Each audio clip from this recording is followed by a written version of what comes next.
संत शिरोमणि आचार्य गुरुवर श्री विद्यासागर जी महाराज की जय। नवाचार्य श्री समय सागर जी महाराज की जय। अरहम योग प्रणेता पूज्य गुरुवर श्री प्रणम्य सागर जी महाराज की जय। ओम अरहम नमः। स्वाध्याय प्रेमी बंधुओं, आप सभी का आचार्य उमा स्वामी द्वारा विरचित गागर में सागर भरने वाले अनोखे ग्रंथ श्री तत्वार्थ सूत्र ग्रंथराज जी के स्वाध्याय में स्वागत है। 7 तत्वों और रत्नत्रय से गूंथे इन अनुपम सूत्रों में अब हम आ गए हैं जीव तत्व के लिए सम्यक चारित्र रूप अपनाने योग्य संवर और निर्जरा तत्व में। नौ तत्वों को ही आचार्य ने उपादेय अर्थात ग्रहण करने योग्य बताया है। और अब हम अपने अतिशय पुण्य फल से इस उपादेय विज्ञान अध्याय 9 के स्वाध्याय में जिनेंद्र भगवान द्वारा बताए गए वास्तविक मोक्ष मार्ग अर्थात दिगंबर साधु की चर्या को जानेंगे। जो नए स्वाध्याय प्रेमी अब हमारे साथ जुड़ रहे हैं, वह पुराने स्वाध्याय के छूटने का विकल्प न करें। निश्चिंत भाव से स्वाध्याय करें। मुनिश्री की सरस सरल वाणी में उन्हें यह जटिल विषय भी बड़ी आसानी से समझ में आ जाएगा। स्वाध्याय प्रारंभ करने से पहले हम अध्याय 9 का सूत्र पाठ कर लेते हैं ताकि हम इन्हें कंठस्थ कर सकें। यदि आपने पिछले अध्यायों की मौखिक सूत्र पाठ परीक्षा नहीं दी है तो भी आपको यह पाठ अवश्य करना चाहिए और इन्हें कंठस्थ करने का प्रयास करना चाहिए। मोक्ष मार्गस्य नेतारं भेत्तारं कर्म भूव्रतां ज्ञातारं विश्वतत्त्वानां वन्दे तद्गुणलब्धये। आश्रम निरोधः संवरः स गुप्ति समिति धर्मानुप्रेक्षा परिसहजय चारित्रहि तपसा निर्जरा च सम्यग् योग निग्रहो गुप्तिः ईर्याभाषैषणादान निक्षेपोत्सर्गा समितयः उत्तम क्षमा मार्दवार्जव शौच सत्य संयम तपस्त्यागा किंचन्य ब्रह्मचर्याणि धर्मः अनित्या शरण संसारैकत्वा न्यत्वा शुच्यास्रव संवर निर्जरा लोक बोधि दुर्लभ धर्म स्वाख्या तत्वानुचिंतन मनुप्रेक्षाः मार्गाच्यवन निर्जरार्थम परिषोडव्याः परीशः क्षुत पिपासा शीतोष्ण दंश मशक नाग्न्यारति स्त्रीचर्या निषद्या शय्या क्रोश वध याचना लाभ रोग तृण स्पर्श मल सत्कार पुरस्कार प्रज्ञा ज्ञाना दर्शनानि सूक्ष्म सांपराय छदमस्त वीतरागयोश चतुर्दश एकादश जिने बादर सांपराये सर्वे ज्ञानावरणे प्रज्ञा ज्ञाने दर्शन मोहांतराययो रदर्शना लाभौ चारित्र मोहे नाग्न्यारति स्त्री निसद्या क्रोश याचना सत्कार पुरस्काराः वेदनीये शेषाः एकादयो भाज्या युगपदे कस्मिन्नई कौन विंशतेः सामायिकच्छेदोपस्थापना परिहार विशुद्धि सूक्ष्म सांपराय यथाख्यात मिति चारित्रम् अनुशनाव मौदर्य वृत्ति परिसंख्यान रस परित्याग विविक्त शय्यासन कायक क्लेशा वायम तपः प्रायश्चित्त विनय वैयावृत्त स्वाध्याय व्युत्सर्ग ध्यानान्युत्तरम नव चतुर्दश पंच द्विभेदा यथाक्रमं प्राक ध्यानात् आलोचना प्रतिक्रमण तदुभय विवेक व्युत्सर्ग तपश्छेद परिहारोपस्थापनाः ज्ञान दर्शन चारित्रोपचाराः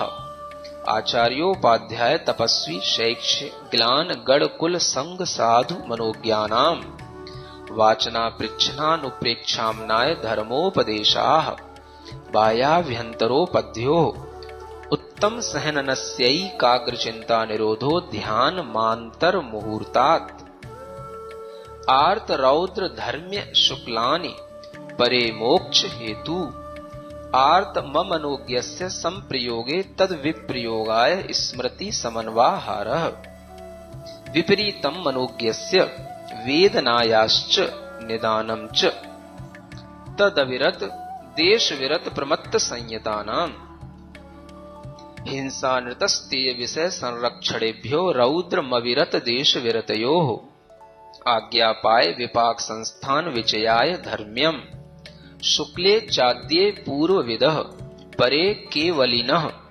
पृथक्त्वैकत्व वितर्क सूक्ष्म क्रिया प्रतिपाति विपरीत क्रिया निवर्तीनि त्रिएक योग काय योगा योगानाम एकाश्रये सवितर्क विचारे पूर्वे अविचारम द्वितीयम् वितर्कः श्रुतम् विचारोर्थ व्यंजन योग संक्रांति सम्यक दृष्टि श्रावक वीरतानंत वियोजक दर्शनमो छपकोप शमकोप शांतमो छपक क्षीण मोहजना क्रमशो संख्ये गुण निर्जराः पुलाक बकुश कुशील निर्ग्रंथ स्नातकाः निर्ग्रंथाः संयम श्रुत प्रतिसेवना तीर्थ लिंग लेश्योपपाद स्थान विकल्पतः साध्याः इति तत्वार सूत्रे 9वां अध्याय।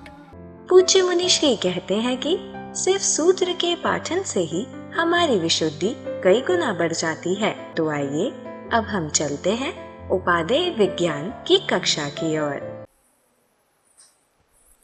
मोक्षमार्गस्य नेतारं भेत्तारं कर्मभूरतां ज्ञातारं विश्वतत्त्वानां वन्दे तद्गुणलब्धये। देवादिदेव आदिम तीर्थंकर श्री ऋषभनाथ भगवान की, वर्तमान शासन नायक श्री वर्धमान महावीर भगवान की, परम पूज्य आचार्य गुरुवर श्री विद्यासागर जी महाराज जी की। तत्वार सूत्र ग्रंथराज में ध्यान का वर्णन करते हुए शुक्ल ध्यान का वर्णन करने का क्रम चल रहा है। शुक्ल ध्यान के 4 भेद आप लोगों को कल नाम के माध्यम से बताए थे। आज उन्हीं का थोड़ा सा विवरण किया जाता है।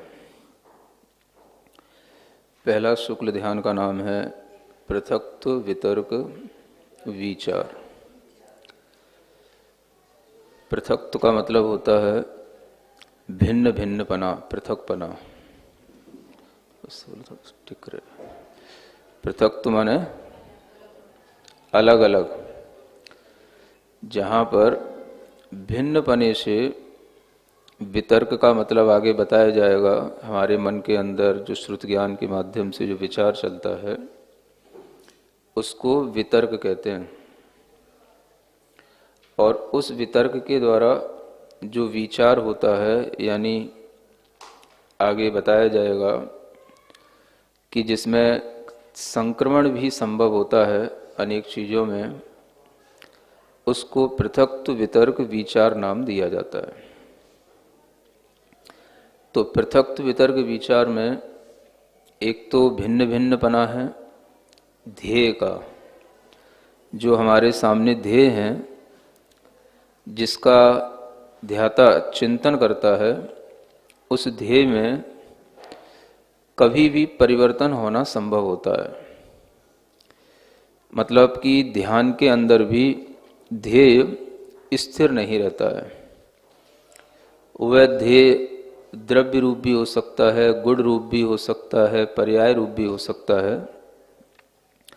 और उस ध्येय में जब ये परिवर्तन होता है, भिन्न भिन्न ध्येय को वह पकड़ता है, तो द्रव्य से पर्याय में भी चला जाता है, पर्याय से द्रव्य में भी आ जाता है, गुणों से पर्यायों में भी परिणमन हो जाता है और पर्यायों से भी गुणों में आ जाता है। यानी द्रव्य बहुत से हैं, उसकी पर्यायें बहुत सी हैं। उन भिन्न भिन्न द्रव्यों में और भिन्न भिन्न जो उसकी पर्यायें हैं, उनमें किसी में भी वह अपने चित्त को एकाग्र करने की कोशिश करता है। तो उस समय पर जो उसका ध्येय है वह बदलता रहता है, और ये ध्येय का बदलना एक तरह की स्थिरता की कमी भी कहलाती है। तो शुक्ल ध्यान के प्रथम भेद में भी इस तरह की स्थिरता नहीं होती कि वह एक ही ध्येय पर अपने आप को केंद्रित कर पाए, और उसकी कोई नियामकता भी नहीं है।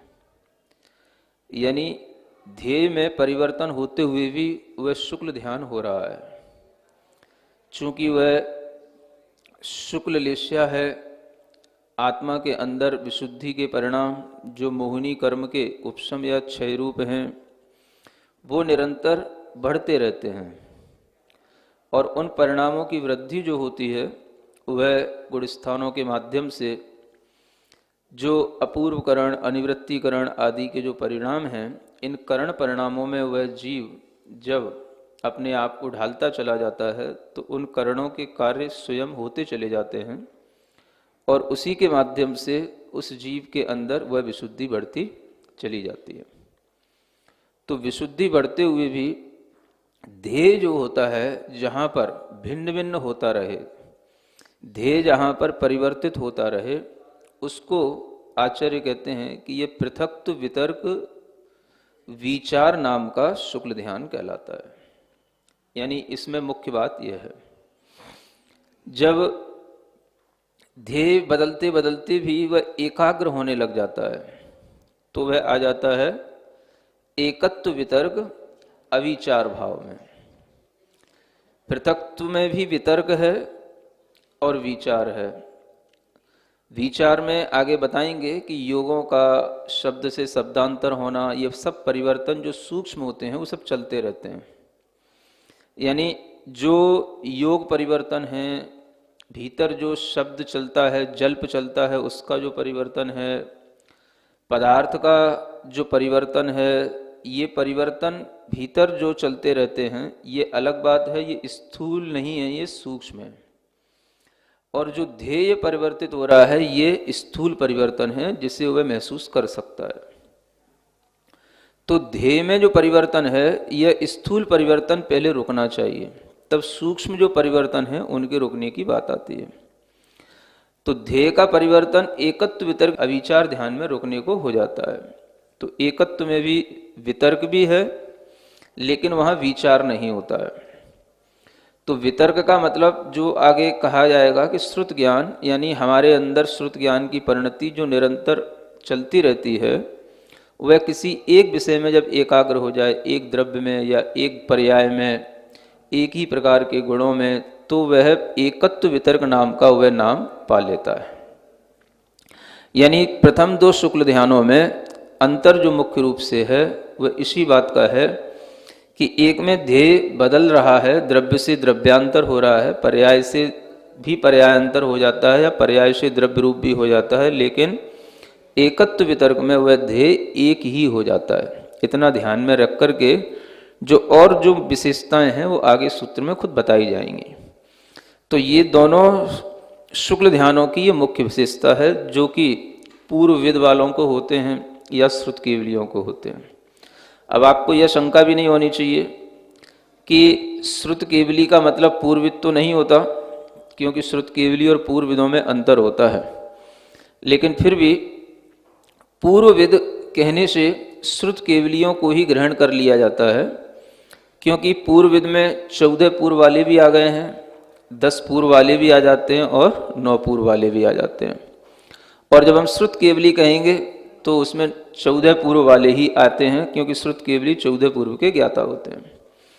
तो श्रुत केवलियों को होता है ये भी कहा जा सकता है, पूर्वविदों को होता है ये भी कहा जा सकता है, लेकिन जो भी 9 या 10 पूर्व वाले हो जाते हैं वो भी बाद में 14 पूर्व के ज्ञाता हो ही जाते हैं, क्योंकि जो इस तरह से पूर्वों के ज्ञाता हो गए हैं उन्हें फिर आगे 14 पूर्व का ज्ञाता होने में कोई बहुत ज़्यादा समय या पुरुषार्थ नहीं लगता और वो हो जाता है। इसलिए अगर कहीं ये भी लिखा मिले कि श्रुत केवलियों को ही ये पूर्व के 2 श्रुत ज्ञान होते हैं, तो भी उसमें कोई भी अन्यथा वाली बात नहीं है, आप लोगों को समझ लेना है। तो श्रुत केवलियों के लिए जब इस तरह से एक ही ध्येय पर एकाग्र होने योग्य परिणति बन जाती है तो वह एकत्व वितर्क नाम का शुक्ल ध्यान बन जाता है। और इस तरह के शुक्ल ध्यान में ये परिणति जो बनी, तो फिर जो है आगे के जो ध्यान हैं उन ध्यानों में केवली भगवान होने के बाद में वो ध्यान होते हैं। यानी ये जो 2 ध्यान हैं ये केवली से पहले के हैं, और आगे के जो 2 ध्यान हैं वो केवली भगवान होने के बाद हैं। तो उन ध्यानों में भी कुछ विशेषता है, जो विशेषताएं कुछ नाम के साथ भी प्रकट हो जाती हैं। सूक्ष्म क्रिया अप्रतिपाती, ये तीसरा शुक्ल ध्यान का नाम है। तो इसमें एक शब्द दिया सूक्ष्म क्रिया, यानी केवली भगवान की क्रियाएं, क्रिया का मतलब हो गया मन वचन काय का योग, उसी को क्रिया कहते हैं। वह केवली भगवान के जो तीनों योग हैं जब बिल्कुल सूक्ष्म हो जाएं, तब जाकर के उस सूक्ष्म योग में ही स्थित होने पर जो ध्यान होता है उसका नाम है सूक्ष्म क्रिया अप्रतिपाती। तो योगों की जो सूक्ष्मता होती है वो तब होती है जब केवली भगवान अपनी आयु के अंतिम पड़ाव में हो, एक अंतर मुहूर्त उनका शेष बचा हो, उस समय पर वह समुद्घात की प्रक्रिया करते हैं और उस समुद्घात की प्रक्रिया के माध्यम से वह अपने अन्य कर्मों की स्थितियां, जो वेदनी आदि कर्म हैं, उन कर्मों की स्थितियां जो अधिक होती हैं उन्हें आयु कर्म के बराबर करने के लिए वो समुद्घात करते हैं। और उस समुद्घात के बाद में यह प्रक्रिया होती है जिसमें कि वह अपने योगों को भी सूक्ष्म कर लेते हैं। तो योगों को सूक्ष्म करने की प्रक्रिया जब पूर्ण हो जाती है तब सूक्ष्म योग में स्थित होने पर उन्हें जो ध्यान होता है उसका नाम है सूक्ष्म क्रिया अप्रतिपाती नाम का ध्यान।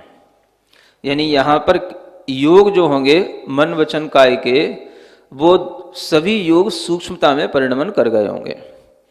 तीनों योग बादर भी होते हैं और सूक्ष्म भी होते हैं। तो जो प्रक्रिया होती है उसमें होता यह है कि जो पहले बादर काय योग में स्थित होकर के मनोयोग और वचन योग को पहले सूक्ष्म किया जाता है और फिर उसमें स्थित होकर के फिर काय योग को भी सूक्ष्म किया जाता है और फिर काय योग में स्थित होकर के मनोयोग और वचन योग जो सूक्ष्म थे उनका भी अभाव कर दिया जाता है, फिर केवल सूक्ष्म काय योग रह जाता है। तब जो है वह तृतीय शुक्ल ध्यान की परिणति आ जाती है। और इस तरह की परिणति आने पर फिर उनके लिए जो कर्म की निर्जरा या जो भी उस ध्यान के माध्यम से कर्म का अभाव होता है वो हमें अगले गुण स्थान में अगले ध्यान के माध्यम से देखने को मिलता है। तो तृतीय जो शुक्ल ध्यान है यह सूक्ष्म क्रिया और अप्रतिपाती, एक शब्द और दिया है कि इस शुक्ल ध्यान में किसी भी तरीके से प्रतिपात नहीं होता, यानी गिरना नहीं होता। इससे ये भी समझा जा सकता है, आचार्य वीरसेन जी महाराज ने धवला आदि ग्रंथों में ये बता रखा है, इन ग्रंथों में तत्वार सूत्र की टीकाओं में ये विषय स्पष्ट नहीं होते हैं, जो धवला पुस्तक के माध्यम से स्पष्ट होते हैं कि यहाँ पर ये अप्रतिपाती विशेषण क्यों दिया गया। तो उन्होंने कहा कि उससे पहले के दो ध्यान प्रतिपाती भी हो सकते हैं, क्योंकि वो दो ध्यान वाले गिर भी सकते हैं। कैसे गिर सकते हैं? तो आचार्यों ने ये भी माना है कि ये जो दोनों ध्यान हैं, पृथक्त्व वितर्क और एकत्व वितर्क, ये दोनों ध्यान 11वें गुण स्थान में भी हो सकते हैं और 12वें गुण स्थान में भी हो सकते हैं। ये एक और विशेष सिद्धांत है जो इस परंपरा से आपको ज्ञान में नहीं आएगा, वो आचार्य वीरसेन महाराज की धवला आदि पुस्तकों के माध्यम से ज्ञान में आता है।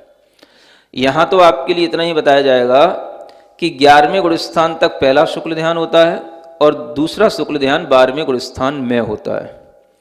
तो आचार्य वीरसेन महाराज वहाँ धवला आदि पुस्तक में ये भी बताते हैं कि 12वें गुण स्थान के प्रथम समय में भी कुछ यह परिवर्तन संभव होने के कारण से वहाँ पर पहला शुक्ल ध्यान संभव है और 11वें गुण स्थान में भी दूसरा शुक्ल ध्यान संभव है। और जब इस तरह की संभावना बन जाती है तो ये अप्रतिपाती विशेषण अच्छी ढंग से घटित हो जाता है कि 11वें गुण स्थान में जैसे दूसरा शुक्ल ध्यान हुआ है वो नीचे गिरेगा तो दोनों शुक्ल ध्यान प्रतिपाती हो जाते हैं, केवल तीसरा जो शुक्ल ध्यान है वही अप्रतिपाती होता है। ये वर्णन जो कुछ सूक्ष्मता के साथ में है उसको अभी इतना ही समझना, क्योंकि अधिक सूक्ष्मता या सिद्धांतों की चर्चा में जब आप उलझ जाएंगे तो फिर मूल विषय से बहुत दूर पहुंच जाएंगे। तो यहाँ पर जो विषय है वो पहले हम परिभाषा समझें, सूक्ष्म क्रिया अप्रतिपाती, इतना ही ध्यान में रख लें कि जो सूक्ष्म काय योग के साथ में कभी नहीं गिरने वाला जो अप्रतिपाती नाम का ये विशेषण लग गया, इससे जो ध्यान होता है ये तृतीय शुक्ल ध्यान कहलाता है। और चौथा शुक्ल ध्यान जब 13वें गुण स्थान का अंत होता है तब तो तृतीय शुक्ल ध्यान हो गया, और उसी अंत में जब वो 14वें गुण स्थान में पहुंच जाते हैं तो वो अयोगी अवस्था में अयोगी केवली के लिए ये चतुर्थ शुक्ल ध्यान है। तो वहां पर योग भी नहीं रहे, सूक्ष्म काय योग था वो भी 13वें गुण स्थान तक ही रहेगा, वो भी नष्ट हो जाएगा। मन वचन काय तीनों नष्ट हो गए, तीनों की प्रवृत्तियां रुक गई, योगों का अभाव हो गया। जो योगों के माध्यम से आत्म प्रदेशों में परिस्पंदन होता था, उनसे जो निवृत्ति होती थी, रचना होती थी, वो रचना भी आत्म प्रदेश परिस्पंदनों की वो भी छूट गई, टूट गई। इसीलिए उसका नाम समुच्छन्न या विपरीत, ऐसे दो शब्द उसके आगे लगाए जाते हैं। तो क्रिया की निवृत्ति हो जाना, अब उसमें सभी क्रियाओं की निवृत्ति हो जाती है। एक तो मन वचन काय की क्रियाएं भी, उनके माध्यम से जो इस आत्म प्रदेशों में परिस्पंदन होते थे वो भी रुक गए। श्वासोच्छ्वास भी जो होती है वो भी एक क्रिया होती है, वो भी श्वासोच्छ्वास संयोग केवली तक रहती है, चलती रहती है, क्योंकि वो भी उनके लिए काय योग के माध्यम से एक प्रक्रिया है बनी रहती है। तो वो भी जो है अयोगी होने पर वो भी छूट जाती है, क्योंकि अयोग होने का मतलब ही है कि अब मन वचन काय की किसी भी तरह की कोई भी एक्टिविटी नहीं होगी। उसके माध्यम से जो आत्मा के प्रदेशों में परिस्पंदन होता था वो अब कुछ भी नहीं होगा। तो अब वहां पर पूरे योगों की क्रियाएं रुकने के कारण से वह सब जो मन वचन काय की आत्म प्रदेशों के परिस्पंदन के साथ प्रवृत्ति होती थी वो सब रुक गई। इसलिए उसका नाम बन जाता है विपरीत, माने छूट जाना, क्रियाओं की निवृत्ति हो जाना, या क्रियाओं का निवर्तन या रचना जो होती है, जो आत्म प्रदेशों में होती थी, वो अब जो है छूट गई, विपरीत हो गई या समुच्छिन्न हो गई, माने उसका अभाव हो गया। इस तरह से इस चौथे शुक्ल ध्यान का नाम सार्थक बन जाता है, जिसे कहते हैं विपरीत क्रिया निवृत्ति या समुच्छिन्न क्रिया निवृत्ति। निवृत्ति नाम का ये जो ध्यान है ये भी बन जाता है। अब कहीं कहीं पर निवृत्ति भी आता है, कहीं कहीं पर निवृत्ति भी कहते हैं। तो निवृत्ति भी जो है एक तरीके से रोकने का नाम है, और निवृत्ति जो होता है वो रचना करने का नाम है। तो इन दोनों में जो अंतर आ जाता है वो दोनों ही प्रकार की प्रक्रियाएं समुच्छिन्न हो जाना यानी छूट जाना या अभाव को प्राप्त हो जाना, उसी के कारण से उसको चतुर्थ शुक्ल ध्यान यह कहा जाता है। तो ये चार शुक्ल ध्यान हैं। इन चार शुक्ल ध्यानों में तृतीय शुक्ल ध्यान तो हुआ 13वें गुण स्थान में, और चौथा शुक्ल ध्यान हुआ 14वें गुण स्थान में। अब हम इन चारों शुक्ल ध्यानों को फिर से दोहराते हुए क्रम देखें कि इसका फल हमें कहाँ मिलता है, और इन चार शुक्ल ध्यानों के काम क्या हैं। अगर आपसे पूछा जाए कि पहले शुक्ल ध्यान ने क्या किया, पहले शुक्ल ध्यान का काम क्या है, पहले शुक्ल ध्यान से क्या उपलब्धि हुई, उसका फल क्या है, किस गुण स्थान में है, तो क्या बताएंगे आप? पहला शुक्ल ध्यान का काम मोह का उपशम करना या मोह का क्षय करना। सही ढंग से सैद्धांतिक भाषा में बोलना सीखें। पहले शुक्ल ध्यान का काम मोह का उपशम करना या मोह का क्षय करना। तो मोह का उपशमन होगा तो वह 11वें गुण स्थान में वह पहला शुक्ल ध्यान काम करेगा, और अगर मोह का क्षय होता है तो उसमें भी वह 12वें गुण स्थान तक भी वो पहला शुक्ल ध्यान काम करता है। तो उस शुक्ल ध्यान के माध्यम से ये फल मिलता है कि उसमें मोह का उपशमन हो जाता है या मोह के क्षय की प्रक्रिया शुरू हो जाती है, और उसका ये फल जो हमें दिखाई देता है तो या तो 11वें गुण स्थान में पूर्ण रूप से दिखाई देता है, मोह का उपशमन हो गया, या मोह के क्षय से जो उसका 12वें गुण स्थान में पहुंचना हो गया, ये उसका फल हो गया। ओम अरहम नमः। तो चलिए आज की कक्षा की एक क्विक रिवीजन कर लेते हैं। शुक्ल ध्यान के भेदों में हमने जाना, पहला प्रतीकत्व, वितर्क, विचार शुक्ल ध्यान होता है। प्रतीकत्व अर्थात भिन्नपना, अलग अलग। वितर्क अर्थात श्रुत ज्ञान से मन में होने वाला विचार। विचार अर्थात अनेक चीजों में संक्रमण होना। जिसका ध्याता चिंतन करता है उसे ध्येय कहते हैं। पर इस ध्यान में ध्येय स्थिर नहीं रहता, वह कभी द्रव्य, कभी गुण तो कभी पर्याय रूप बदलता रहता है। यह स्थिरता की कमी है। पर शुक्ल लेश्या और विशुद्धि के कारण यह शुक्ल ध्यान कहलाता है। इसमें मोहनीय कर्म के उपशम या क्षय से आत्मा की विशुद्धि निरंतर बढ़ती रहती है, और वह जीव अपूर्वकरण, अनिवृत्तिकरण आदि परिणामों में ढलता चला जाता है। ध्येय बदलते बदलते जब एकाग्र होने लग जाता है तो दूसरा एकत्व वितर्क अविचार शुक्ल ध्यान होता है। इसमें वितर्क होता है, भीतर चलने वाले शब्दों में परिवर्तन चलता है पर वह सूक्ष्म होता है, परंतु श्रुत ज्ञान किसी एक विषय में एकाग्र हो जाता है, यानी विचार यानी ध्येय में परिवर्तित नहीं होता। प्रथम दोनों ध्यान पूर्वविद या श्रुत केवलियों को होते हैं। यूं तो 9, 10 या 14 पूर्वों के ज्ञाता पूर्वविद और संपूर्ण 14 पूर्वों के ज्ञाता श्रुत केवली कहलाते हैं, लेकिन जिन्हें 9 या 10 पूर्वों का ज्ञान हो जाता है वह 14 पूर्व के ज्ञाता हो ही जाते हैं। उसमें उन्हें अधिक समय और पुरुषार्थ नहीं लगता। इसलिए यह वाक्य भी ठीक है कि श्रुत केवलियों को ही प्रथम 2 शुक्ल ध्यान होते हैं। सूक्ष्म क्रिया अप्रतिपाती नामक तीसरे शुक्ल ध्यान में सूक्ष्म क्रिया का अर्थ है केवली भगवान की सूक्ष्म मन वचन काय योग की क्रियाएं। जब केवली भगवान सूक्ष्म काय योग में स्थित होते हैं तब यह ध्यान होता है। जब उनकी आयु एक अंतर मुहूर्त रह जाती है तब वह वेदनीय नाम और गोत्र कर्मों की स्थितियों को आयु कर्म के बराबर करने के लिए समुद्घात करते हैं। उसके बाद वे बादर काय योग में स्थित होकर पहले बादर मनोयोग और वचन योग को और फिर काय योग को सूक्ष्म करते हैं। फिर सूक्ष्म काय योग में स्थित होकर सूक्ष्म मनोयोग और वचन योग का अभाव करते हैं। तब केवल सूक्ष्म काय योग के रहने पर तृतीय शुक्ल ध्यान होता है। इसमें प्रतिपात यानी गिरना नहीं होता। यह विषय हमें धवला आदि ग्रंथों से स्पष्ट होता है। पहले के 2 ध्यान वाले गिर भी सकते हैं। सूत्र की टीकाओं में पहला शुक्ल ध्यान 11वें और दूसरा 12वें गुण स्थान में होता है, ऐसा कहा गया है। पर धवलाकार आचार्य वी सेन जी के अनुसार 12वें गुण स्थान के प्रथम समय में भी कुछ परिवर्तन संभव होता है, जिससे वहाँ पहला शुक्ल ध्यान संभव है और 11वें गुण स्थान में भी दूसरा शुक्ल ध्यान संभव है। यानी 11वें 12वें दोनों गुण स्थानों में दोनों ध्यान संभव हैं। तो 11वें गुण स्थान से उनका गिरना होगा यानी प्रतिपात होगा। अतः पहले के 2 शुक्ल ध्यान प्रतिपाती हैं। 13वें गुण स्थान के अंत में तृतीय शुक्ल ध्यान और 14वें में पहुंचकर अयोगी अवस्था में चतुर्थ शुक्ल ध्यान होता है। इसमें तीनों योगों का अभाव हो जाता है, उनकी प्रवृत्तियां रुक जाती है। योगों से आत्म प्रदेशों में प्रतिस्पंदन होता है, जिससे निवृत्ति यानी रचना होती है। यहाँ यह सब छूट जाता है। श्वासोच्छ्वास की क्रिया भी काय योग के माध्यम से होती है, इसलिए अयोगी होने पर वह भी छूट जाती है।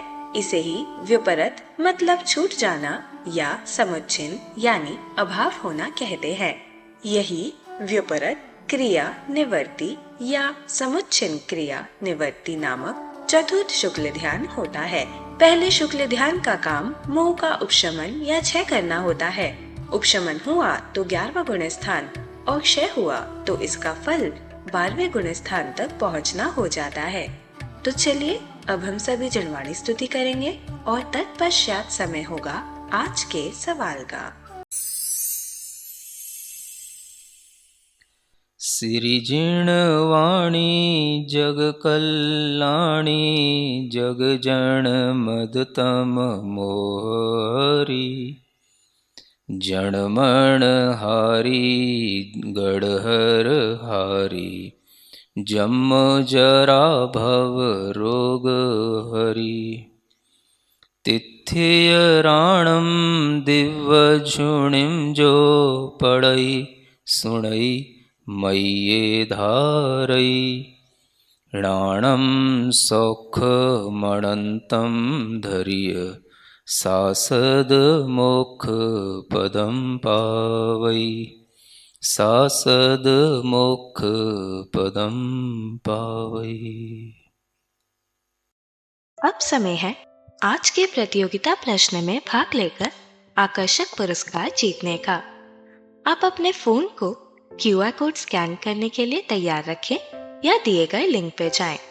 आप अपना उत्तर चुनकर हमें कल शाम 5 बजे तक भेज सकते हैं। 3 भाग्यशाली विजेताओं को मिलेंगे आकर्षक पुरस्कार। विजेताओं का नाम इसी कार्यक्रम में हर रविवार को घोषित किया जाएगा। साथ ही सभी प्रश्नों के सही उत्तर भी बताए जाएंगे। आज का सवाल है, कितने पूर्व के ज्ञाता शुद्ध केवली कहलाते हैं? 9, 10, 12, 14।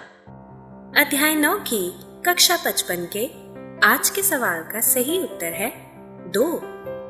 अगर आप किसी कारणवश कोड को स्कैन ना कर पाए हों, तो आप क्लास की वेबसाइट पर जाकर भी उन्हें अटेम्प्ट कर सकते हैं। इस लिंक पर जाएं या QR कोड को स्कैन करें। धन्य है हमारा पुण्य जो मुनिश्री ने हमें उपादेय विज्ञान जैसे कठिन विषय को इतनी सरलता से समझाया, जिससे हम पंच परमेष्टि में आसीन आचार्य, उपाध्याय और साधु परमेष्टि के मूल गुणों और चर्या संबंधी भ्रांतियों को दूर करके श्रावक धर्म को निभा पाए और सच्चे गुरु के प्रति समर्पित हो पाए। और यह ज्ञान आप अपने परिवार, मित्र, समाज के लोगों को इस स्वाध्याय से जोड़कर उन तक दे सकते हैं। आप सिर्फ उन्हें हमारी वेबसाइट ttv.arham.yoga शेयर करें और उन्हें यह सभी क्लासेस मिल जाएंगी। अभ्यास प्रश्न करके आप अपने ज्ञान को प्रगाढ़ करने का मौका और आज के सवाल में पुरस्कार जीतने का मौका भी पा सकते हैं। तो आज ही अपने बच्चों, मित्रगणों और परिवारजनों को इससे जोड़ें और अपना और उनका पुण्य बढ़ाएं। ओम अरहम नमः।